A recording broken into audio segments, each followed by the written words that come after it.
نشوف السؤال ده مع بعضينا. What are the earliest changes observed by ophthalmoscope in background retinopathy في عيانين الديابيتس؟ The earliest أكتر حاجة وأول حاجة، هل الشانس ولا الإكسوديتس ولا المايكرو انيوريزمز ولا فينس دايلاتيشن ولا increased capillary permeability؟ in general المايكرو انيوريزمز دي من أوائل الحاجات أو أول حاجة غالبا بتبان في الريتنا زي الصورة دي كده. فالمايكرو انيوريزمز الحقيقه في الريتنا دي اول حاجه غالبا بتبان في عيانين الديابيتس. الشيء اللي بعد كده هنا السؤال ده 49 years old man presents with a 4-week history of recurrent headaches. بقاله 4 أسابيع recurrent headache occurring at the same time every day shortly after going to sleep. ده التيبيكال ده بتاع اللي هو كل يوم في وقت معين بعد ما يروح للنوم، ده بتاعت كلاستر هيدك متجمعين مع بعض زي العنقود، ما قلنا كلاستر بيسموها. It's usually associated with pain around the right eye ولacrimation.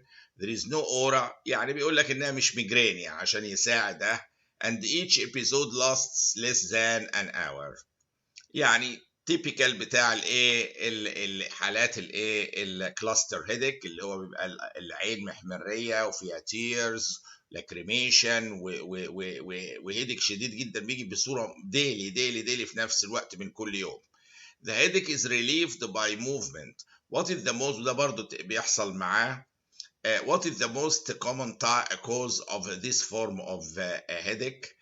الحقيقة هو دي من التكرار بتاعها every day في نفس الوقت بصورة منتظمة، دي تمشي على طول حالة cluster headache.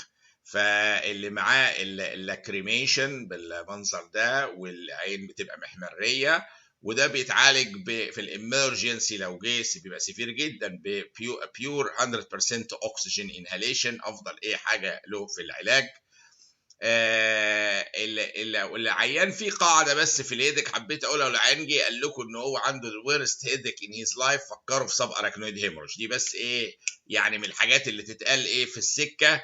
لكن انواع الهيدك المختلفه، في التنشن هيدك وفي الميجرين. ادي التنشن هيدك بيبقى هنا الصداع التقليدي بتاعنا ده، الميجرين واخد نص دوت، الكلاستر هيدك حوالين العين وفي تيرز، ساينس هيدك في المنطقه دي وفي الساينسز، الهايبر تنشن بيبقى في الباك نوت الهيد غالبا، التمبورومانديبولار جوينت اسوشيتد هيدك بيبقى في ناحيه يونيلاترال كده ولوكالايز ناحيه التمبورومانديبولار جوينت.